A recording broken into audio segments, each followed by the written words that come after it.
જય સચ્ચિદાનંદ.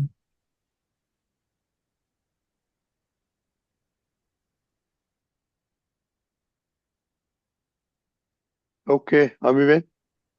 हाँ। जय सच्चिदानंद। જય સચિદાનંદ. अहमरोगनो आदिवै दादा चरणामृत ऊंधो पड़ी जे नमी पड़ी सिद्धो पिए अमृत अहमरोगनो आदिवै दादा चरणामृत ऊंधो पड़ी जे नमी पड़े सिद्धो पिए अमृत कोई प्रकारे तप नहीं एज बड़ी अचरज विनय समर्पण त्रिकरण शुद्ध स्वयं मनस्पंद सिद्ध मंदिर पल समय स्वधर्म वीण नव जाय जागृत सत्ताधीशनु अमर पद सोहा अहमरोगनो आदिवै दादा चरणामृत જ્ઞાની પાસે બુદ્ધ પણ જો સીધો થઈ જાય પામે પરમ જ્ઞાન શુદ્ધ જ્ઞાની પ્રતાપ સહાય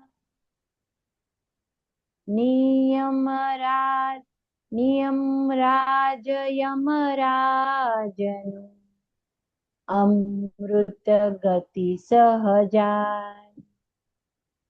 તીર ધનુષ છૂટ્યા પછી સત્સંગ ક્યાંથી થાય અહમ રોગનો આદિવૈ દાદા ચરણામૃત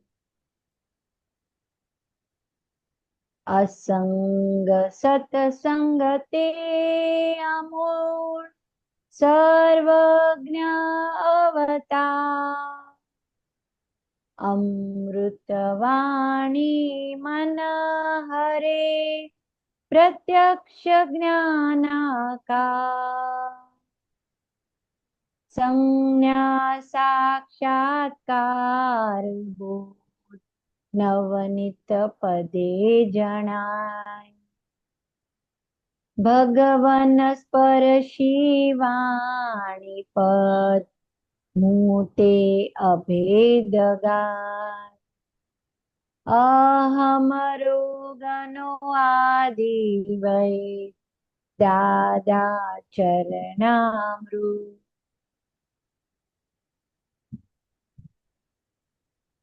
सर्वात्मा सिद्ध मंदिरे भगवन ते दर्शा जग कल्याणक ते प्रताप सतचित शुद्ध उभरा मूळ दिवो साक्षात्कार जगत उदय हरखा बहु પુણ્યના પૂંજથી અબુધના સમજા મૂળ દીવો સાક્ષાત્કાર મૂળ દીવો સાક્ષાત્કાર જગત ઉદય હરખા बहु पुण्यना पूंजથી અબુધના સમજા અહમ વૈદ અહમ રોગનો આદિ વૈદ દાદા ચરણામૃત.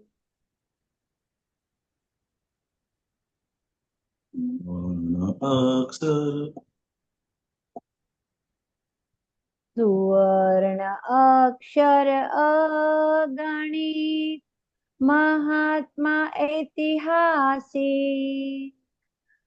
કોટી સૂર્ય સમૂહ તેજ કેવળ પ્રગટ પ્રદીપ જ્ઞાન ભાન વર્તન થકી વર્તે બંધન મોહ. જય સચ્ચિદાનંદ નકી સર્વોદય સંતો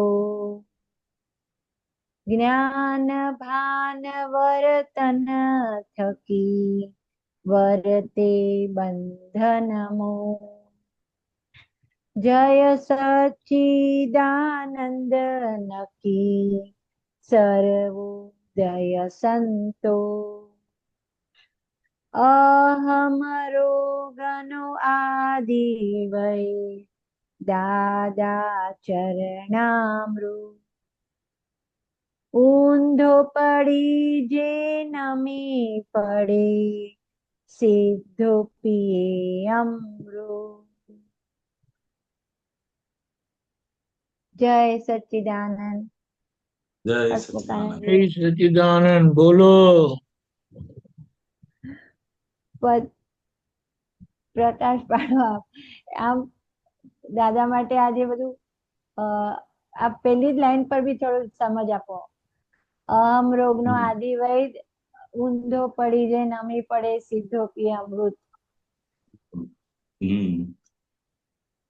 એ તો સમજાયું છે ને કે અહમ નામનો જે રોગ છે એનો હા આદિવૈદ કોણ છે? તો કે દાદાના ચરણામૃત છે. દાદાનો અંગૂઠો એ શું છે? તો કે હા કહમ ઓગળવાનું સોલવન્ટ છે. આપણે દાદા ભગવાન પણ કહેતા હતા કે જ્ઞાની હા પુરુષનો અંગૂઠો એ શું છે? તો કે બીજી કોઈ પણ રીત એવી નથી આ કાળને વિશે કે જ્યાં આગળ તમારો અહમ ઓગળે. સમજાય ને? અહમ right. વધે. બીજા સંસારના બધી જ જગ્યાઓ એવી છે તો કે જ્યાં તમારો અહમ વધે, ઓગળે નહીં. પરંતુ આ નહીં જ્ઞાની પુરુષનો અંગૂઠો એના ચરણામૃત એવું છે તો કે જ્યાં તમારો અંગૂઠો ધીરે ધીરે ધીરે કરીને શું થશે? ઓગળતું જશે. અને એ જ આ જ્ઞાન પ્રાપ્તિ વખત શું થયું? તો કે અહમ આખો દાદાએ લઈ લીધો, એમના અંગૂઠે વિધિ કરી અને ચરણામૃત લીધા. અને ભવરોગોમાં ભટકાવનારું મુખ્યમાં મુખ્ય જે કારણ છે તો કે પોતાનો અહમ એ ભવરોગને ભટકાવવાનું મુખ્ય કારણ એ દાદાને સોંપ્યા, એટલે એમને ચરણોમાં સોંપ્યું તો કરો નિકાલ આવે. એટલે ઊંધો પડી જાય નમી પડે તો સીધો પીવે અમૃત. એટલે પોતાનું અનંત સુખ એ સીધો એ ચાખી પીએ. જો દાદાને જ્ઞાનીને શરણે થાય તો જ એને પોતાનું મહિનું અમૃત એટલે કે છે ને કે જ્ઞાની પુરુષને શરણ સમર્પણતા જ એ શું છે? તો કે અમરોગ ઓગાળવાનું એક મુખ્યમાં મુખ્ય વસ્તુ છે. સમજાય ને? કે ત્યાં આગળ શું કરવું પડે કે સીધા જ્ઞાનીને જોયા નથી કે એને સીધે ઊંધો પડીને નમી પડે. એમ જે સાષ્ટાંગ કરી દે સીધો એ સીધો નમી પડે તો એને સીધું પોતાનું અંદરનું, કારણ કે અહમના ગયા વગર એ આંતરિક સુખ આપણને પ્રાપ્ત થાય એવું નથી. આ જ્ઞાની પુરુષે અહમ ને લઈ લીધો આપણો. સમજાય ને? એ અજાણતા લીધો. આપણને તો સમર્પણ કરે એવા આપણે હતા નહીં અને એવી સમજણ પણ નથી. પરંતુ એક જ્ઞાની પુરુષે એમની પોતાની સિદ્ધિ થકી આપણને જ્ઞાનને સમર્પણ કરાવડાય અને સમર્પણ વિધિની અંદર એ કીધું ને કે હું મન વચન કાયા ભાવ કર્મ દ્રવ્ય કર્મ નો કર્મ હસમુખ તથા હસમુખની સર્વ માયા આપ પ્રગટ પરમાત્મા સ્વરૂપ પ્રભુના સૂચનોમાં સમર્પણ કરો. જેને સમર્પણ થયા અને આપણો અહમ ગયો. સમજાય ને? હવે બાકી કયો રહ્યો? તો કે જે ડિસ્ચાર્જ નવો બનતો હતો એ બધો ભાગ જતો રહ્યો.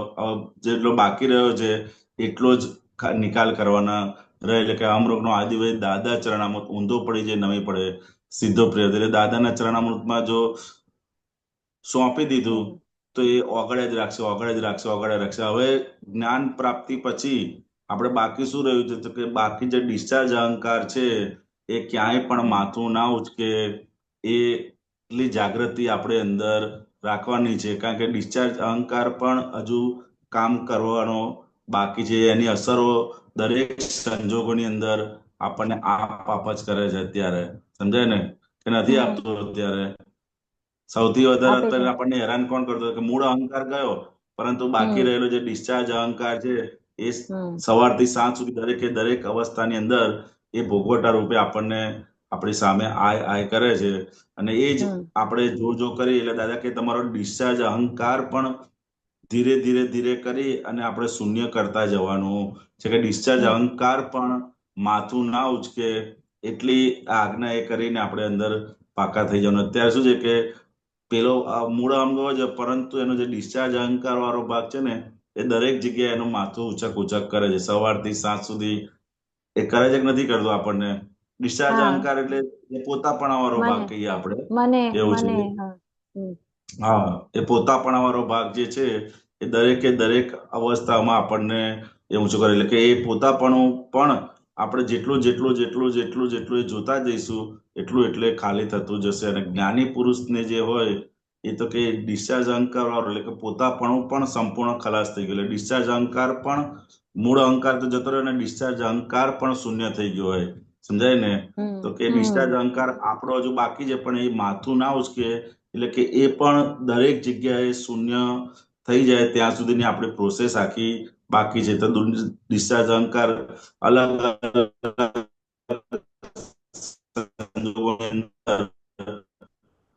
જ્ઞાને કરીને જેટલા જેટલા જોતા જઈશું એટલો એટલે શૂન્ય તો જશે, સમજાય? એને પોષણ આપવાનું નથી. હવે શું ડિસ્ચાર્જ અહંકારના ભાગને તો એ ધીરે ધીરે કરીને શૂન્ય થતો જાય, સમજાય ને? આપણે શું જાણતા અજાણતા પણ એને પોષણ અપાઈ જાય છે. શું થાય છે? એને પોષણ અપાઈ જાય છે, એટલે પાછો એ ડિસ્ચાર્જ અહંકાર વાળો ભાગ પાછો એવું ને તાજો રહે છે. ઘણી અલગ અલગ રીતે બધું પોષણ અપાય. કોઈક સારું કામ કર્યું હોય તો અંદર ઉભું થઈ જાય, મેં કર્યું છે, મેં એમને કીધું ને એટલે એમને જ્ઞાન લઈ લીધું, સમજાય ને? મેં એમને આમ કીધું એટલે સત્સંગમાં આવ્યા, મેં એમને આમ કર્યું એટલે એ ભાગને શું થયું કે મેં કર્યું એ જેટલું અંદર ઊભું થાય છે એ દરેક જગ્યાએ એક જ્ઞાન ભાષા આપણે વાપરતા જઈશું એટલે તો ડિસ્ચાર્જ અહંકાર વાળો ભાગ ધીરે ધીરે કરીને એને ઓછો થતો જશે, સમજાય ને? એટલે કે આ બે લાઈન ની અંદર કે અહમ રોગનો આદિ વૈદ, સમજે ને? અહમ નામનો રોગ હતો ને એ જ આપણને અત્યાર સુધી તો ખબર નથી, સમજે ને? જ્ઞાન પ્રાપ્તિ થઈ ત્યાં સુધી પોતાનો જ અહંકાર પોતાને નડે છે એ ખબર જ નથી. અને ભવ પરિભ્રમણનું જો મુખ્ય કારણ હોય તો કે અહમ એટલે અજ્ઞાન જ છે, સમજાય ને? તો કે અહમ રોગનો આદિ વૈદ, સમજાય ને? એ વૈદ કોણ છે? તો કે દાદા ભગવાન એટલે જ્ઞાની પુરુષના ચરણામૃત જ છે. કોઈ પ્રકારે તપ નહીં, એ જ બડી અચરજ, વિનય સમર્પણ ત્રિકણે શુદ્ધ સ્વયં મન સ્પંદ, સમજે ને? આપણને જ્ઞાન એવું મળ્યું છે કે એમાં કોઈ પ્રકારે બાહ્ય તપ હવે રહ્યા નથી, સમજે? કોઈ પ્રકારે તપ નહીં, એ જ બડી અચરજ. આ કાળની અંદર એ જ મોટા મોટી અચરજ છે કે કોઈ પણ પ્રકારે તપ નહીં અને ત્યાગ નહીં. તો કે એ જ બધાને અચરજ થાય છે કે આવું કઈ રીતે પોસિબલ બને. જયારે ચોથા આરાની અંદર હતું તો કે ચોથા આરા અંદર કેટલા બધા, ત્યારે અહંકાર કઈ રીતે બધા મુકતા હતા? તો કે એનો અહંકાર ધીરે ધીરે કરીને માગવા જાય, સમજાય ને? પેલી રીતે રાજા હોય અને માગવા જાય એમ કરતા કરતા ક્રિયા એ કરીને એનો અહંકાર ધીરે ધીરે ઘસાતો જતો હતો. અને એમ કરતા કરતા કરતા કરતા એ છેલ્લે એનો અહંકાર, મોટા મોટા રાજા હોય, નગર શેઠ હોય તો એને શું કે ભિક્ષા વોરાઈને જ લેવાનું તમારે, પછી તમારા ગુરુને પૂછીને ગુરુને બતાવવાનું. એ આખા એને બધા પદ્ધતિઓ હતી બધી, એને કે ગુરુને પહેલા બતાવવાનું, ગુરુ એમાંથી જે લે એ એને ખવડાવવાનું, પછી પોતે એમની આજ્ઞા એટલે કે ગુરુની આજ્ઞા થકી એનો અહંકાર ધીરે ધીરે કરતો એ ડાઉન થતો જતો હતો. એ આખા ક્રમ માર્ગની અંદર સિસ્ટમ હતી. જયારે એ જ આખું બાહ્ય તપનું આખું એ હતું, પણ એ કશું હતું મન વચન કાયાની એકતા હતી. અને આ કળિયુગની અંદર તો દાદા શું કહે કે કોઈ પ્રકારે તપ નહીં, એ જ બધાને અચરજ થાય છે કે આવા બાહ્ય ના તો કોઈ જગ્યાએ આપણે માગીને ખાવા જવાનું છે. અત્યારે એમ કે ભાઈ તમારે આ જ્ઞાન મળ્યા પછી તમારે ઘરે ઘરે બધે વહોરાઈ અને તમારે જમવાનું, શું કરે જ્ઞાન પાછું આપી દે કે ભાઈ હમણાં રાખો તમે, મારે તો છે બધું, સમજે? કારણ કે એવી શક્તિ જ નથી અંદર રહી, શું છે? અને એવી અંદર આપણને જ્ઞાન માટેની જે આપણે કહીએ ને તાલાવેલી એવી પણ હતી નહીં. આ તો ખાલી માત્ર ને માત્ર કૃપા કૃપા અને કૃપા જ છે કે જેથી કરીને આપણને એ તરફની દ્રષ્ટિ પણ કરી. સમજાય? બાકી આપણે એવા બધા જીવો હતા કે એ તરફની દ્રષ્ટિ પણ હતી નહીં કે મારા મોક્ષે જવું છે, કાયમનું સુખ પ્રાપ્ત કરવું છે, કોઈને દુઃખ નથી આપવું, એવો વિચાર પણ આપણે જ્ઞાન મળ્યા પહેલા આવતા નતા. તો દાદા મળ્યા તો દાદા કહે ને કે અમે બધું જાગૃત કરી આપે, તમને મોક્ષ માર્ગ માટે તૈયાર પણ અમે કરી આપે. એવા અદભુત આ જ્ઞાની પુરુષનું ચરણામૃત સમજાય ને એ આપણને પ્રાપ્ત થયું. એટલે કોઈ પ્રકારે તપ નહીં, એ જ બળી અચરજ વિનય સમર્પણ થી કરે કે મન વચન કાય થી વિનય અને સમર્પણ સ્વયં શુદ્ધ મન સ્પંદન. એવું છે શુદ્ધ સ્વયં મન સ્પંદન, એટલે મનના જે સ્પંદનો છે એ પણ શુદ્ધ થવા લાગશે. સિદ્ધ મંદિરમાં પલ સમય લાગશે. આ સિદ્ધ મંદિરમાં પલ સમય સ્વધર્મ વીણ ન જાય. સમજાય? એટલે પોતાના આત્મધર્મ સિવાય કે આ સિદ્ધ મંદિરની અંદર એક પણ સમય એવો ના જાય કે જેમાં પોતાની સ્વધર્મ એટલે કે આત્મ જાગૃતિ હોય નહીં. સમજાય ને? એટલે સિદ્ધ મંદિરમાં પલ સમય સ્વધર્મ વીણ ના જાય કે સ્વધર્મ સિવાય એટલે પોતાના આત્મધર્મ સિવાય જાય ને. જાગૃત સત્તાધીશનું અહમ પદ અમર પદ સોહાય. એવા જાગૃત જે સત્તાધીશ છે એનો અમર પદ સોહાશે. એવું છે. સમજાય ને? આ જ્ઞાની પુરુષ માટેનું છે. સમજાય ને? એવા જાગૃત છે એ લોકો જ્ઞાની પુરુષ કે એમનું નિરંતર સિદ્ધ મંદિરમાં પલ સમય પણ આપણને એ જ જ્ઞાન અને એ જ જાગૃતિ આપણને આપી છે.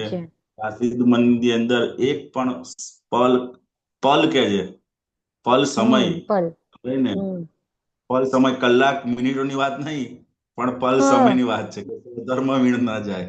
આપડે તો કલાકો નીકળી જાય છે. સમજાય ને? તો કે પણ આ કવિરાજના પદો ને બધું આપણે ગાગા કરીશું ને તો આપણની અંદર પણ પદો ગાતી વખત શું કરવાનું? આ જ માગવાનું છે કે આ સિદ્ધ મંદિરની અંદર એક પલ કે સમય એવો ના જાય કે સ્વધર્મ એટલે કે પોતાના જાગૃતિ ના હોય એવો એક ક્ષણ કે એક સમય પણ જાય નહીં. એ દાદા ભગવાન આપણને શક્તિ આપો. સમજાય ને? આપણે નથી તો આપણે માગવાનું છે. સમજાય ને? કે અત્યારે તો કલાકોના કલાકો, સમજાય ને? 2 કલાક 4 કલાક 5 કલાક, ક્યારેક આખો દિવસ જતો રહે, ક્યારેક આખો એવો સંજોગ આવે તો અઠવાડિયું જતું રહે.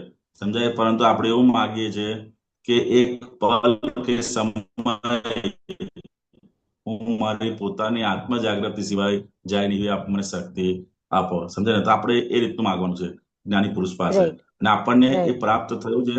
અને માગીશું એટલે શું થશે? નિશ્ચય થશે તો એ પ્રમાણેની જાગૃતિ અંદર આપણને ઊભી થતી જશે. સમજાય ને? એટલે જેટલું માગીશું, જેટલો નિશ્ચય કરીશું એટલી જાગૃતિમય અંદર પ્રગટ થતી જશે. સમજાય? ખાલી નક્કી જ કરવાનું છે. આવું કઈ પણ વસ્તુ આપણે સત્સંગમાં હોઈએ ને આવી કઈ પણ વસ્તુ આવે તો આપણે ખાલી નક્કી જ કરવાનું છે કે એ દાદા ભગવાન મારું પણ આવું હોજો. સમજાય? ખાલી એટલું નક્કી કરે ને તો પણ આપણને એના જેટલું જ ફળ મળે છે. સમજાય ને? મારું આવું હોજો, જેવું જ્ઞાનીનું છે એવું જ મારું હોજો. એટલું જો આપણે નક્કી કરીએ ને દાદા તમારું જેવું છે એવું જ મારું હોજો, તો પણ અંદર આપણને જાગૃતિ અંદર ઊભી થઈ જાય એવું છે. પરંતુ આપણે નક્કી ન થતું બીજા કોઈનું હોય ને એવું હોજો એવું નક્કી થાય છે કે પેલાને ગાડી છે ને તો મારે ગાડી હોજો એ નક્કી થાય છે. પેલાને બંગલો છે તો મારે બંગલો હોજો એ નક્કી થાય છે. પેલાને આ છે તો આ મારે હોજો એવું નક્કી થાય છે રિલેટિવમાં. પરંતુ જ્ઞાનીને જેવું છે એવું મારે હોજો એવું નક્કી થઈ જશે તો સમજવાનું કે આપણે હવે મોક્ષ તરફ આગળ વધે છે. રિલેટિવમાં તો બહુ સહેજે જ નક્કી થઈ જાય છે. કોઈ 10,000 નો મોબાઈલ લાવે તો હા હું જ 10,000 નો લાવું મોબાઈલ. કોઈ 50,000 નો આ લાવે તો હું આ લાવું. મારે આના જેવું જ લાવવું છે, મારે આના જેવું જ લાવવું છે, મારે આના જેવું જ કરવું છે. સમજાય ને? એવું થઈ જાય છે. પણ જ્ઞાની માટે જે દિવસે થઈ જાય કે જેવું જ્ઞાનીનું છે એવું જ મારું હોજો, એવું જે દિવસે થઈ જશે એ દિવસે આપણે મોક્ષ તરફ આગળ વધતા જઈશું. બરાબર છે? બહુ સરસ. પલ સમય એ બહુ ઇમ્પોર્ટન્ટ વસ્તુ છે. હા, પલ સમય સ્વધર્મ વીણ ન જાય. તો છે કે દરેકમાં હું શુદ્ધાત્મા છું. સમજાય ને? એ અંદર વિચાર એટલે તત્વ વિચાર કહે છે કે તત્વ વિચાર પલ સમય હરેક ક્ષણ માટે આવવો જોઈએ કે ભાઈ હું આનાથી જુદો એવો શુદ્ધાત્મા છું. બસ એટલો અંદર વિચાર આવી ગયો એટલે તમે છૂટા પડી ગઈ. એટલે અંદર એવી સમજણ ફિટ થઈ, વિચાર તો ના હોય આપણે, પણ એવી અંદર સમજણ ફિટ થતી જાય, એવું અંદર જાગૃતિ ઊભી થતી જાય, હું આનાથી જુદો છું. એ જાગૃતિ ઊભી થઈ ગઈ એટલે શું થયું કે સ્વધર્મમાં આપણે આવી ગયા. આ બહારનો ભાગ જે છે આવી ગયા. એ પરધર્મ, એટલે કે હસમુખાનંદજીનો બહારનો ભાગ છે એ એના ધર્મમાં છે, અને હું મારા સ્વધર્મ એટલે આત્મ ધર્મની અંદર જ છું, જે કાયમનો છે. કેવો છે? કાયમનો છે, કેવળ જ્ઞાન સ્વરૂપ છે, સમજાય? અનંત સુખ વાળો છે, અમૂર્ત છે, સમજાય ને? અનંત ઐશ્વર્ય વાળો છે, એવો હું પોતે છું. બરોબર છે? પછી થોડું ઉપર કરજો, જ્ઞાની પાસે બુદ્ધુ પણ જો સીધો થઈ જાય. દીપક આનંદજી. જય સચ્ચિદાનંદ. આગળ લેવાનું છે. હા, થોડો તમે વાત કરો ને. બોલો.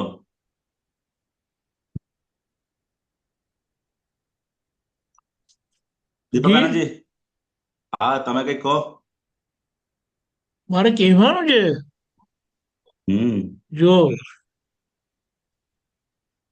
શરીરના રોગની દવા હોય છે, પણ ભવ રોગની દવા ક્યારે હોતી નથી, અને તે પણ આવી અક્રમ સ્વરૂપે કે સીધા તમને પરમાત્મા યોગમાં બેસાડી દે, આપણે કશું કરવાનું નહીં, અને પરમાત્મા પદ પર બેસીને બાકીના કર્મનો ઉકેલ લાવવાનો, એ ક્યારે બન્યું નથી. અને સૌથી મોટી વાત, ભાઈ અને બેન એનો ભેદ રાખ્યો નથી. નહીં તો બહેનોને તુચ્છ ગણવામાં આવે છે, એ લોકોએ મોક્ષની વાત કરવાની નહીં.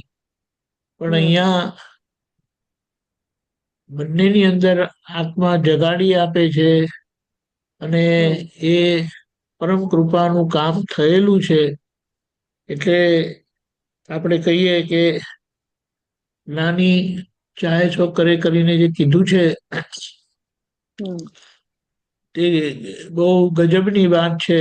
એને આમાં જે આ બધું વિવરણ કર્યું છે, પણ મુદ્દો જે આ પહેલી બે લાઈન બતાડે છે કે કેવી રીતે દાદાનું ચરણામૃત, એટલે જ્યાં ગમે તેવાનો અહમ ઓગળી જાય, અને અહમ ઓગળે નહીં એટલે કે અજ્ઞાન જાય નહીં, ત્યાં સુધી કશું થાય નહીં. આ તો આપણે કહીએ ને, આ સમયના લીધે બે ત્રણ ભાવની વાત કરી છે, બાકી આવું જ્ઞાન વાપરવા મળે તો તે જ ભાવમાં મોક્ષે જાય. અને આપણને એવું જ મળ્યું છે.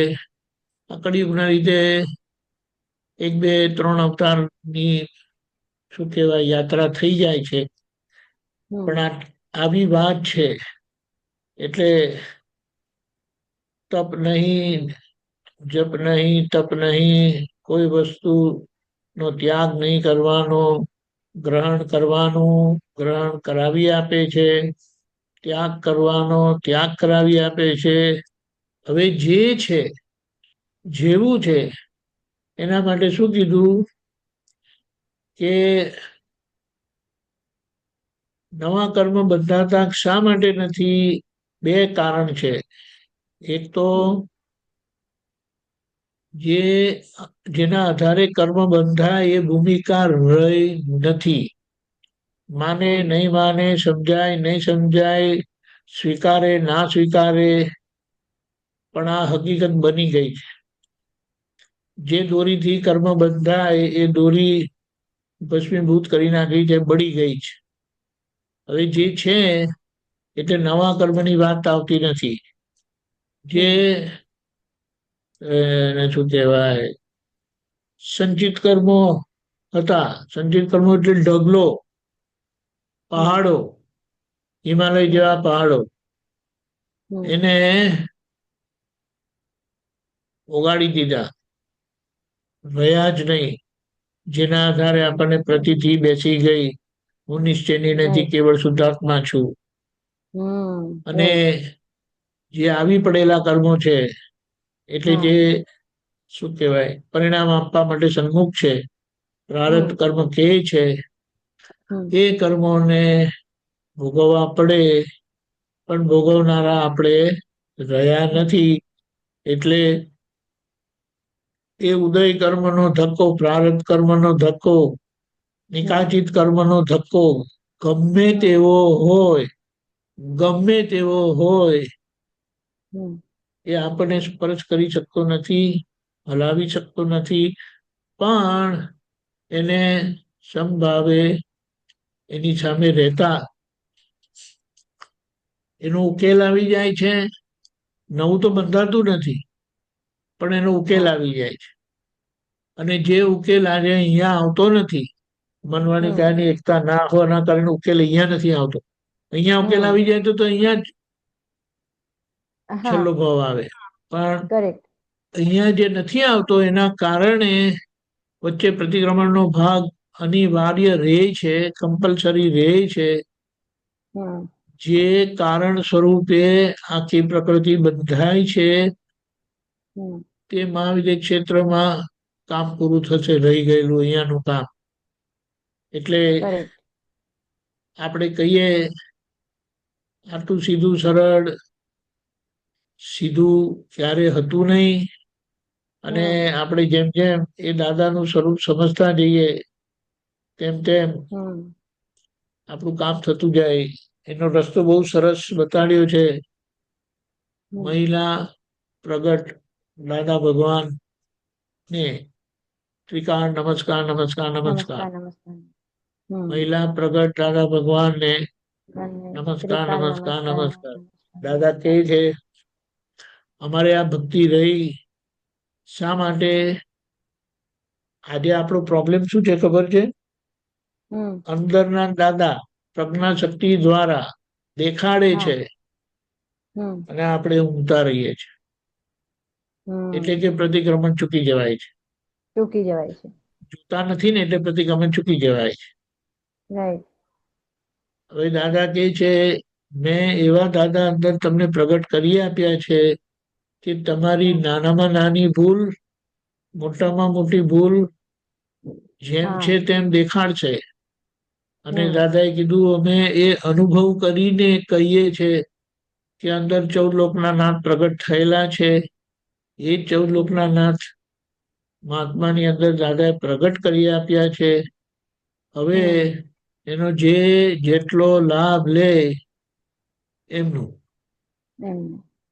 બાકી કોઈ વિકલ્પને આધાર રાખ્યો નથી, વિકલ્પને સ્થાન આપ્યું નથી, સ્થાન રહ્યું નથી. હવે એને આગળ તો આપણે શું કશું કહ્યું જાય એમ નથી. એમ કહીએ એટલે વાત સમજણ પર આવીને ઊભી રહી જાય છે. બસ સમજવાનું બાકી છે. જેમ જેમ એ દાદા સમજાતા જશે, એ વિજ્ઞાન સમજાતું જશે, તેમ તેમ એક કામ કરતું જશે અને એનો સ્વાદ આપણને આવશે અને એનો સ્વાદ જગતના લોકોને પણ મળશે. કારણ કે એ બહારના દાદા રહ્યા નથી, પણ અંદર એ જ દાદા આપણી અંદર પ્રગટ કરી આપ્યા છે. એટલે આપણી બહારની ડિગ્રી ઓછી હોવાના કારણે લોકોને વિશ્વાસ આવતો નથી. એ કે આવું કેવું, આવું કઈ જાતનું. હવે એ દાદાનું 356 ડિગ્રીના કારણે લોકોને વિશ્વાસ બેસતો હતો, લોકોનું કામ થતું હતું. હવે એટલે એ ચારિત્રની અસર હતી, ચારિત્રનું બળ હતું.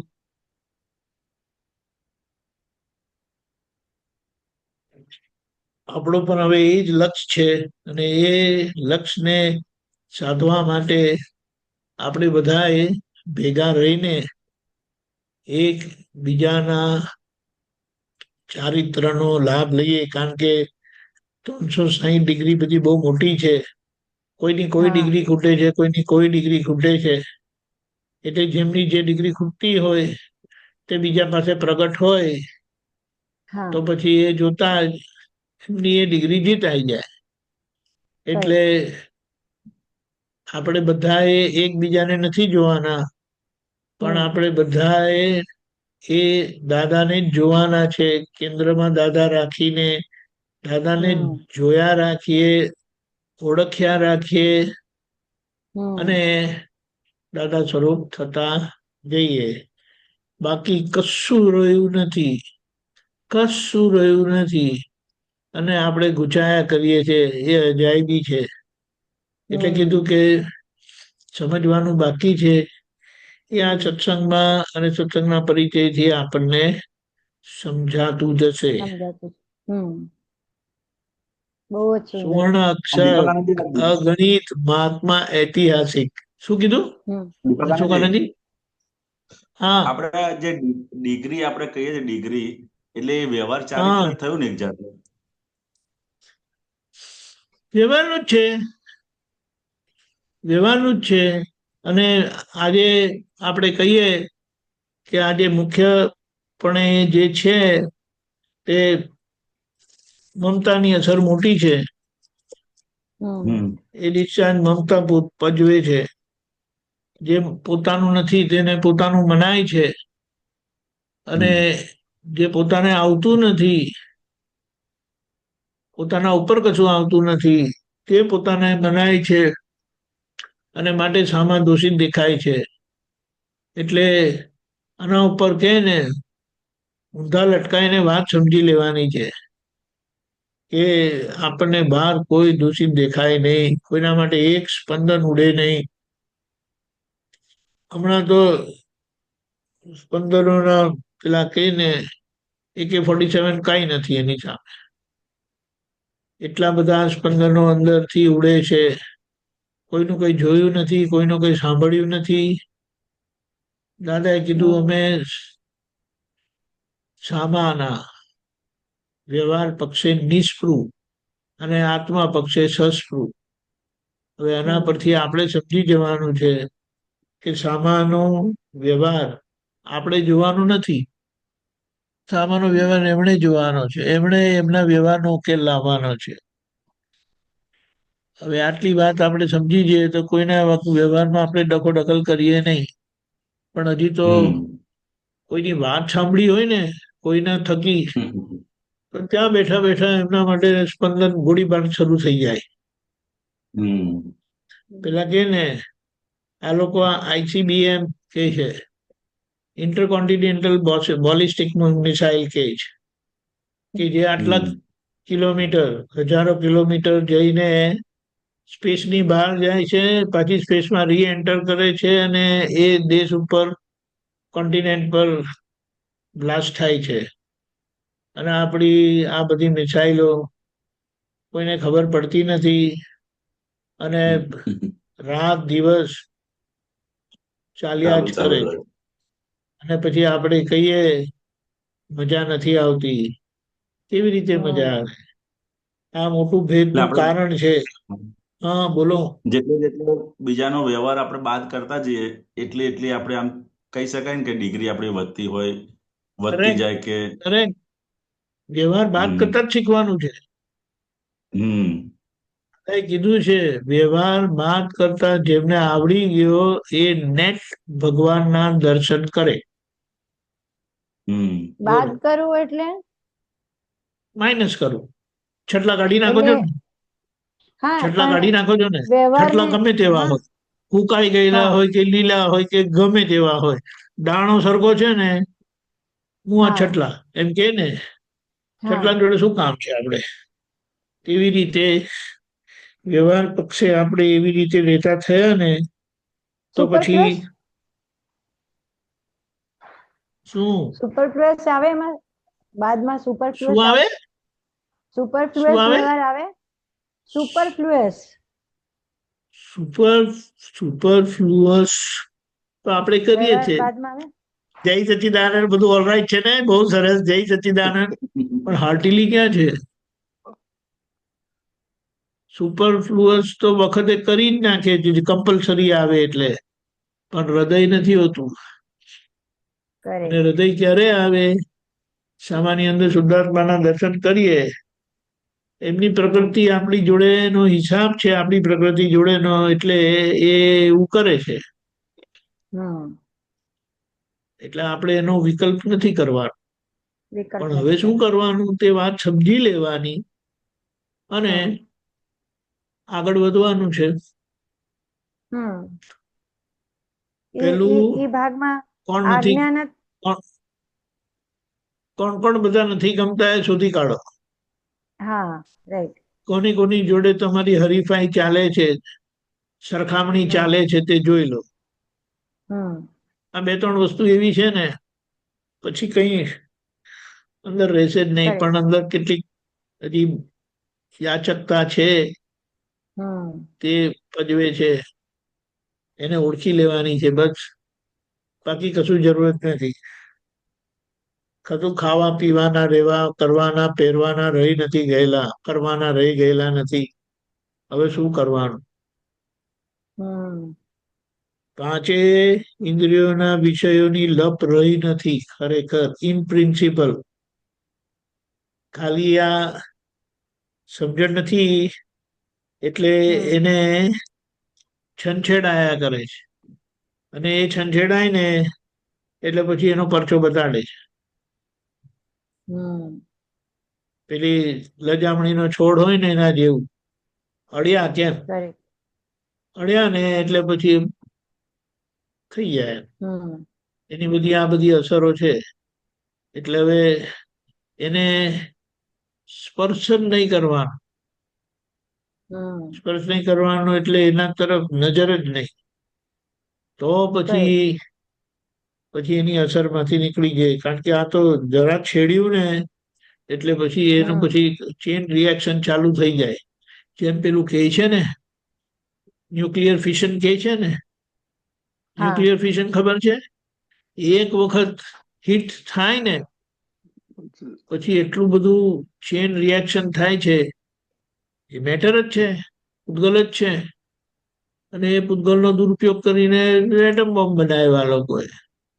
પણ મુદ્દો સમજી જવાનો કે હવે આપણા તરફથી કોઈ સ્ટ્રાઇકિંગ સ્પંદન જાય નહીં કે જે કોઈ પણ રીતે સામાને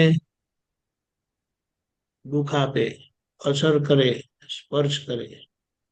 અને એ તો કેવું આપણે છે ગોળીઓ આપણે છોડીએ અને હમ. પછી કહે કે હું શું કરું તો ચાલે નહીં ને. એક ના. જણ તો કહે છે કે એ તો છે ને મારું એનું વ્યવસ્થિત મારી પાસે કરાવે તો હું શું કરું? સામાનું વ્યવસ્થિત મારી પાસે કરાવે તો હું શું કરું? હમ. સોનાની કટાર છતાં પેટ માટે જોખમ. કરેક્ટ. હા એના એ જેવી વાત બધી છે. હા એટલે હા, વ્યવહાર બાદ કરો એટલે એના વ્યવહાર માટે આપણે કઈ બોલવું નહીં, એની ત્યાંથી શરૂઆત થાય ને આપણે. કઈ લેવા દેવા નહીં. વ્યવહાર જોડે કોઈ મગજમારી નહીં. આપણને જે બધી અસર થાય છે તે વ્યવહારને લઈને જ થાય છે ને. એ આવું કરે છે ને હમ તે તેવું કરે છે ને એ આવું બોલે છે ને તેવું બોલે છે ને હા કરીને એની જ પણ એ અસરો ભાગ જ હોય મોટો છે છે ને. ને, એ ભાગ જ મોટો છે ને. એ ભાગ મોટો છે બરાબર છે, પણ હવે એનો ઉકેલ ને તો બાદ લાવવો કઈ રીતે પડશે કે નહીં? કરવાનો પછી એને? હા, બાદ કઈ રીતે કરવાનો? એનો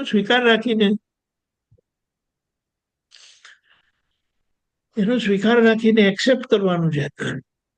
એ જેવા છે તેવા તમને એક્સેપ્ટેડ. એટલે હવે આપણે ઉકેલ લાવવો હોય તો મને ખબર છે કે આ શું કારણ જોડે મને બિલકુલ ફાવતું નથી, તો પછી સામે જઈને ઉકેલ લાવવા. અને નહીં થાય તો પ્રતિક્રમણ કર્યા કરવાના. એમને એમાં તો બધા કેવા છે કાઉન્ટર ચાર્જ વાળા સામસામા પરમાણુ ભેગા થયેલા છે. એટલે હમ એટલે ના ભેગા ગમતા થાય છે. બોલો. ના ગમતા ને ગમતા કરીને આગળ વધવાનું એમ સંભાવે નિકાલ. હમ. ના ગમતા શોધી કાઢો ને એને એને ક્યાં છે, એને કેટલા છે બાદ તે. એને બાદ કર્યું કહેવાય વ્યવહારમાં. એમને છે ને આ બે દ્રષ્ટિથી જોવાનું. કલાક સુધી એક જ હમ. વ્યક્તિને બે દ્રષ્ટિથી જોવાનું. ઓકે. એ વ્યવહાર દ્રષ્ટિથી હસમુખ આનંદ છે, નીચે દ્રષ્ટિથી શુદ્ધાત્મા છે. પણ તે દિવસે હસમુખ આનંદે આવું કરેલું. એ હિસાબ મારો હતો એ હિસાબ પૂરો થઈ ગયો અને હું આજે હસમુખ આનંદને યાદ કરું છું. જે બાબત થઈ ગઈ, જે બાબતનો ભોગવટો મેં પસાર કરી દીધો, તેને હું આજે યાદ કરું છું. હવે વાત તો બની ગઈ છે, એટલે એ પાછી વસ્તુ લાઈવ થાય. એટલે રાઈટ. આપણે શું કહીએ, આ રીતે વાગોળ્યા કરે. હમણાં 1 મિનિટ પહેલા કીધું હોય તો એ આપણા માટે હવે ભૂતકાળ થઈ ગયો, અને ભૂતકાળને વાગોળવાનો ના હોય. ભૂતકાળમાં તમને જે 1 મિનિટ પહેલા જે તમને અસર થઈ તે થઈ ગઈ, પસાર થઈ ગઈ, ને આપણે હમણાં હેરાન થઈએ. ખ્યાલ આવે છે આ? આવે. બરોબર. એટલે કે ને વર્તમાન. આ હા. જ્ઞાનના માટે કીધું છે કે તલવારની ધાર ઉપર ચાલવાનું છે, પણ તલવારની ધાર ફૂટબોલના મેદાન જેવું લાગવું જોઈએ. પણ હમણાં તો ફૂટબોલનું ગ્રાઉન્ડ પણ આપણને સરખું સાચવી નથી શકતું. ખબર પડી? હા. એટલે એને શું કહેવાય, બધા જ પ્રકારની કડવાહટ ને બિટરનેસ ને એના માટે આપણે ના હોવી ઘટે. કોઈ પણ હોય, કોઈ પણ હોય. હવે જીવ માત્ર જોડે તમારું આખું આવું થયું ત્યારે કામ થશે. અને વિશેષ કરીને ત્યાં ચેરિટી બિગિન્સ એટ હોમ કહીએ ને, એ ત્યાંથી શરૂ કરવાનું. રાઈટ. બાકી આ તો કે ને બહુ વિચારીને વાત સમજી લેવાની છે. બાકી દાદાએ જે સીધું આપી દીધું છે ને કે જુઓ, શુદ્ધાત્મા સંકોચકીર્ણ સ્વભાવથી આપણને છૂટા પાડી દીધા. એટલે એ તદ્દન જુદો એવો હું શુદ્ધાત્મા છું. હવે સંકોચકીર્ણ સ્વભાવથી હું જુદો છું, એટલે મારે પૂતગલ જોડે કોઈ લેવા દેવા નથી. હવે બીજો ભાગ જે છે ને તે મહત્વનો છે, કે જે આપણને તદ્દન ભિન્ન એવો હું શુદ્ધાત્મા છું. એ ભિન્ન એવો શુદ્ધાત્મા છું, એમાં કયો ભાગ આવે કે જ્યાં જ્યાં ચેતન ગુણ છે ત્યાં ત્યાં હું છું. અને જ્યાં રાઈટ. ચેતન ગુણ નથી, રૂપ રસ સ્પર્શ ગંધ, એ મારો ડિપાર્ટમેન્ટ નહીં, એ મારું ક્ષેત્ર નહીં. હવે આ વિભાજન કરવાનું બાકી છે. એ દાદાએ સિદ્ધાંતિક કરી આપ્યું, પણ હજી આપણી માન્યતામાં રહેલું છે. એ માન્યતાનો ભાગ જેમ જેમ ઓગળતો જાય તેને ઉગાડવો પડશે જોઈને. એટલે ટંકોત્કીર્ણ છે એ પરમાત્મા યોગ છે, અને આ ચેતન છે ને આ અચેતન છે, કે આ ચંચળ ભાગ છે ને આ અચળ ભાગ છે કરીને એનું ભેદ કરવાનું બાકી રહે. એને મૂળમાં એમ કહીએ ને, હું શુદ્ધાત્મા છું એ મળ્યું, પણ હું આ દીપક આનંદ નથી. તે આખી યાત્રા બાકી છે. નોય મારાની યાત્રા બાકી છે. નોય મારાની. નોય મારું જેટલું જેટલું થતું જાય તેટલા છટલા છૂટા પડતા જશે, અને દાણા દાણા આપણા પક્ષમાં આવશે. અને એનું પરિણામ શું? અસંગતા. અસંગતા એટલે આપણે કીધું શું, આ સમજણથી એ ચિકાસવાળો ભાગ જે ડિગ્રીનો છે ને, એ 40 ડિગ્રીનો બહુ ચિકાસવાળો ભાગ છે. 40 ડિગ્રી જે રહેલી છે ને આપણી, તે બહુ ચિકાસવાળો ભાગ છે. હવે એની સામે આપણી જેટલી નિષ્ઠા દાદા ભગવાન માટે દાદા કહે છે કે અમે જે અંદરના દાદા ભગવાને જીવા જોયા છે, જાણ્યા છે, અનુભવ્યા છે ને, એટલે અમે એક વખત એ ભગવાને કીધું તમે જાઓ અહીંયા, મને કોઈ પ્રોબ્લેમ નથી. તો એ ભગવાન કહે છે હું ક્યાં જાઉં? દાદા કે છે ભગવાન મારા ઉપરી છે. હમ દાદા કે છે કે દાદા ભગવાન એટલે જ્ઞાની પુરુષ કે છે દાદા ભગવાન મારા ઉપરી છે. રાઈટ. અને દાદા ભગવાન કે છે કે જ્ઞાની પુરુષને મેં મારી બધી સત્તા આપી દીધી.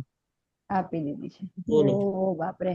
મારી બધી સત્તા મેં તમને આપી દીધી એટલે હું ભગવાનનો ઉપરી છું કરીને આવ્યું. બોલો, એટલે દાદા કેવી રીતે, એટલે જ્ઞાની પુરુષ કેવી રીતે દાદા ભગવાન સાથે રહે છે અને દાદા ભગવાન એમની જોડે કેવી રીતે રહે છે. શા માટે એટલે કીધું ખબર પૂરી છે? એવું કહેવાય, હા, પૂરી પાવર ઓફ એટર્ની આપી દીધી એમને, એ બધી એવું વાત કે? જે શબ્દમાં કેવું હોય તે કહો. હા. જે લિવિંગ એસ્પેક્ટ આવ્યું ને તેની વેલ્યુ છે. રાઈટ. જીવ્યા તેનો મતલબ છે. એ તો જીવ્યા આ તેનો તો મતલબ. આપણે હું ડાયો વખાણ કર્યા કરું. મારું જેટલું જીવેલો એસ્પેક્ટ આવશે તે મિનિંગ છે. નહીં તો પછી વાર્તા ખાલી. ખાલી વાર્તા. એટલે રાઈટ. સમજાયું કે એ અંદરના દાદા જ્ઞાની પુરુષો કેટલા આફરીન કે એમને, અને પછી કેમ કે આફરીન કીધું ખબર છે કે હું સર્વજ્ઞ, હું સંપૂર્ણ હોવા છતાં હું અધૂરો છું કે સંપૂર્ણ હોવા છતાં અધૂરો કેમ? કારણ કે સંપૂર્ણ હોવા છતાં હું કોઈને કામમાં ના લાગુ એમ કે. અને જ્ઞાની પુરુષ કામમાં લાગે. ઓહ. દાદાએ કીધું ને હું 4 ડિગ્રીએ ફેલ થયો કે તમને કામમાં લાગ્યો, અહીંયા રહી ગયો ને. અને એ રહી ગયેલાનો ભાગ કયો તો કે ખટપટનો ભાગ, કેમ કરીને તમારું કલ્યાણ થાય, કેમ કરીને લોકોનું કલ્યાણ થાય. અને તેના લીધે અમારી આ ખટપટ રહે છે એટલે તો તમને ઉચક્યા. નહીં તો એમ કે આ બધા ક્રેક લોકોને ઉચકવાના કેવી રીતે. અને મને ખબર છે કે આટલી ક્રેકના લીધે જ આ ગાડી અહીંયા ગાર્બેજ થયેલી છે, યાર્ડમાં પડેલી છે. એ બધાના ક્રેક રિપેર કર્યા તો એ મશીન ચાલવા માંડ્યું. એટલે આપણે જે એ દાદા ભગવાન તરફ આપણી જે ભક્તિ જોઈએ છે ને તેની કચાશ છે. એ કચાશને દૂર કરવાની છે. દાદા કહે છે કે અમે જેટલી વખત અમે 4 ડિગ્રી પૂરી કરવા માટે આટલું કરીએ છીએ, તમારે 40 ડિગ્રી પૂરા કરવા માટે થોડું વધારે નહીં કરવું જોઈએ? બોલો, નિરાંતે હોઈ જાઓ છો, નિરાંતે ખાઈને પડી રહ્યો છો. બોલો, બધો સમય મનોરંજનમાં કાઢો છો, કઈ શરમ નથી લાગતી? તે કે મનોરંજન ક્યારે નહોતું કર્યું? ક્યારે નહોતું કર્યું? બધું તેનું તે જ કર્યું છે ને. પાર્ટીઓ કરીને, આ કર્યું ને, અહીં ફરવા ગયા ને ત્યાં ફરવા ગયા. એ લોકોને તો આમાં એમાં ફરવા કરવામાં જ મતલબ છે. આપણે કઈ ખાવાના રહી ગયેલા પણ મોટા માણસ આપણે. એટલે આ સમજીને દાદાની ગુપ્ત વિચારણા જે હતી તેમણે બધી એમની ગુપ્ત વિચારણા આપણને બહાર ખુલ્લી કરી કે હું દાદા ભગવાનની ભક્તિ કેવી રીતે કરું છું. તમને પણ એ શીખવાડ્યું છે. હવે કરો એટલા દાદા તમારા. મેં કઈ દાદાને પકડી રાખ્યા નતા. મેં તો કહી દીધું દાદાને જાઓ. પણ દાદા મને છોડીને જતા નથી. બોલો, હવે એવા આપણે થવાનું છે. હવે પાછું એવું નથી કે એ એક જ દાદા છે. ખબર પડી? એ જ દાદા આપણી અંદર પ્રગટ થયા છે. એ જ દાદા મહાત્મા માત્રની અંદર પ્રગટ થયા છે. હવે જે એમને જીવી જાણે એમના છે. એક નેગેટિવ શબ્દ નહીં, એક નેગેટિવ સ્પંદન નહીં. આપણે વિચાર કરો આખા દાડામાં કેટલા નેગેટિવ સ્પંદન ઉપડે છે તે જુઓ. રાઈટ. અને કહીએ છીએ આપણે દાદાના મહાત્મા. શું કરવાનું? દાદા જયારે આપણને કહે ને કે હું તમારો, ત્યારે વાત સાચી. આપણે કહીએ છીએ દાદા હું તમારો અને પોતાની મરજીએ ચાલીએ.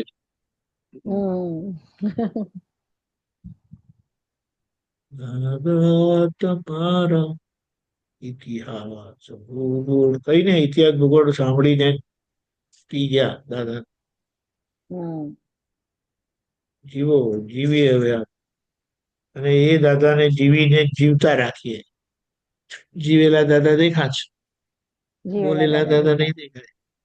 હમ ખોટા ગમે તેટલા દેખાડો તો નહીં દેખાય લોકો. right. જીવેલા દાદા દેખા છે. અને આપણે જીવવામાં તો કોણ રોકે છે તમને? કોઈ નહીં. એનો રસ્તો શું છે ખબર છે? હમ પોતાના શરીરમાં તો જીવીએ છે, હમ બીજાના શરીરમાં જીવાય છે? હમ જીવ માત્રના શરીરમાં જીવતા શીખશો ને ત્યારે એ દાદા જીવેલા કેવા છે. એ શું કહ્યું દીપકાનજી? હવે આ રટી દાદા કહેતા નથી કે બીજાના શરીરમાં કેવી રીતે જીવવું તે. બોલો. શું કહેતા હતા તમે? ફરી રિપીટ કરો. બીજાના એમ કીધું બીજાના શરીરમાં તમે જીવતા શીખ્યા અને જીવ્યા તો તમે એમની જોડે અભેદ થયા. બરાબર. Be in my shoes. બરાબર. Be in your shoes. અરે બીજાના બૂટ પહેરવા તો બહુ ગમે છે, પણ પછી એના બૂટ પહેરીને પગ કાંટો વાગે ને ત્યારે આપણને સમજાવવું જોઈએ કે આ બૂટ કેવી રીતે પહેરતા થાય. પણ એવું કશું થતું નથી. સામાન્ય એક પીડાની અસર થાય છે, એને આપણે શું કહીએ? સામાન્ય પીડા ખબર પડે ને, હમણાં તો ખબર જ નહીં પડતી. તો અંદરથી એમ થાય કેમ કરીને એમનું દુઃખ ઓછું થાય, કેમ કરીને એમનું દુઃખ ઓછું કરું. જે રીતે થઈ જતું હોય, થઈ શકતું હોય. જે તમારા સંપર્કમાં નથી આવતા એને છોડો, પણ જે સંપર્કમાં આવે છે એનું તો જુઓ. બોલો. એટલે આપણે શું કહીએ, આ જગતની બધી પોઝિટિવ શક્તિઓ છે ને, બધી છે જ પોઝિટિવ શક્તિઓ ઘણી બધી છે. એ બધી પોઝિટિવ શક્તિ માટે મારી અનુમોદના કાયમના માટે રહેશે અને છે. એ બધી જ્યાં હોય ત્યાં મારી એ પોઝિટિવિટી પહોંચી જાઓ. એ બધા પોઝિટિવ સ્પંદન મને પૂછ્યું કેમ કે તો જેટલા પોઝિટિવ છે એ બધા દાદા જ છે. નેગેટિવિટી છે ત્યાં પોતે છે, અને દાદા એટલે બધાના. બધાના. હમ. દાદા એટલે બધાના નહીં. હા, બધાના. બોલો ને. હા, એ દાદા એટલે તો કીધું અમે શું કીધું, એને બહુ સારું કીધું છે. વર્લ્ડ ઓબ્ઝર્વેટરી તો કીધું છે, પણ અમે એવી રીતે કીધું છે બધાના કહીને. બોલો. એ આપણે તો આપણું જ સાચવ કરીએ છીએ, બીજાનો કોઈ વિચાર જ નહીં કરતા. એ રીતે હોય એ ક્યારે તપમાં નહીં હોય. આપણે તો આપણી સગવડ શોધીએ છીએ. એટલે મુદ્દો સમજવાનો છે, કઈ ભડકવાનું નથી. પણ આ બધા પ્રમાણ આપણને દાદા એટલા સરસ આપેલા છે ને, એ પ્રમાણથી દાદા જીવેલા છે, એનો આપણી પાસે જીવતો દાખલો છે. અને કઈ નહીં તો એટલીસ્ટ આપણને અંદરથી એમ તો નક્કી કરે ને દાદા બસ તમારા જેમ, તમારે પગલે પગલે, મારા કોઈ પગલા ફાડવા નથી. હજી તો કઈ પગલા પાડવાના ને કંઈક બધું ઊભું થાય.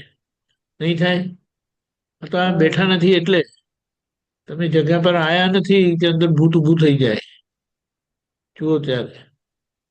એટલે આપણે કહીએ કે દાદા તો દાદા જ હતા.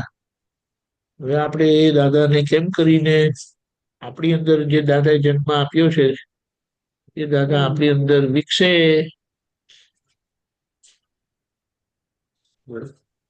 એનો પરમાનંદ આપણને નહીં આવવો જોઈએ પેલા.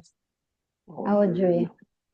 બીજાનું જોઈએ અલગ શું છે, પણ બીજાને જે કાંઈ લેવા દેવા કાંઈ નથી ને કંઈક એનું કોઈનું સાંભળ્યું કે કોઈનું જોયું કે અંદર મગજ ચકરડા ફરવા લાગી જાય. એવું છે. હવે બોલો. બરાબર અમીબેન? અદ્ભુત. બહુ બરાબર, એકદમ જ સરસ, અદ્ભુત. જય સચ્ચિદાનંદ. ફ્રી જય ટાઈમમાં અંદરના ભગવાનની ભક્તિ કરી લેવાની છે. હા. એ કેમ કરીને કરવી એ આપણે જોઈ લેવાની. બાકી સિમ્પલ મહિલા પ્રગટ દાદા ભગવાનને ત્રિકાળ નમસ્કાર નમસ્કાર નમસ્કાર. અને સમજીને આપ કે ને સર ભગવાન છે. દાદા કહે છે કે મારી નાનામાં નાની ભૂલ દેખાડી એટલે પછી હું સમજી ગયો કે અંદર 14 લોકના નામ પ્રગટ થયેલા છે. કોઈ માને નહીં માને, મારે ક્યાં છે, કોઈને મનાવાય નથી. પણ અહીંયા માંગો એ મળે એમ છે. એ દાદા ભગવાનનું યશ નામ કર્મ એવું છે. હવે એ યશ નામ કર્મ યુનિવર્સલ છે, કઈ એમનું પોતાનું નથી. યશ નામ કર્મ ક્યારે પોતાનું હોતું જ નથી, પોતાના માટે હોતું જ નથી. બધાનું હોય છે અને બધાના માટે છે. હવે આપણે એને વાપરી જાણવાનું. પેલું કહે ને અનલિમિટેડ એક્સેસ વાળું, નો લિમિટ, લિમિટલેસ એક્સેસ નું આપણને ક્રેડિટ કાર્ડ મળ્યું છે. દાદા ક્રેડિટ કાર્ડ, બેંક ઓફ દાદા. બોલો. જય સચ્ચિદાનંદ. જય સચ્ચિદાનંદ. કરે છે ટાઈમ શ્રીમત બોલો, અમીબેન ફોલો કરજો પ્લીઝ. જી. જય સચ્ચિદાનંદ. જય સચ્ચિદાનંદ. નમો વિતરાગાય. નમો વિતરાગાય. નમો અરિહંતાણમ. નમો અરિહંતાણમ. નમો સિદ્ધાણમ. નમો સિદ્ધાણમ. નમો આયરિયાણમ. નમો આયરિયાણમ. નમો વજ્જાયાણમ. નમો ઉવજ્જાયાણમ. નમો લોય સવ સાહુણમ. નમો લોય સવ સાહુણમ. એસો પંચન મુક્કારો. એસો પંચન મુક્કારો. સૌ પાવકપણાસણો. સવ પાવપણાસણો. મંગલાણમ ચ સૌવેસી. મંગલાણમ ચ સવ્યેસી. પડમમ હવૈ મંગલમ. પડમમ હવૈ મંગલમ. ઓમ નમો ભગવતે વાસુદેવાય. ઓમ નમો ભગવતે વાસુદેવાય. ઓમ નમઃ શિવાય. ઓમ નમઃ શિવાય. જય સચ્ચિદાનંદ. જય સચ્ચિદાનંદ.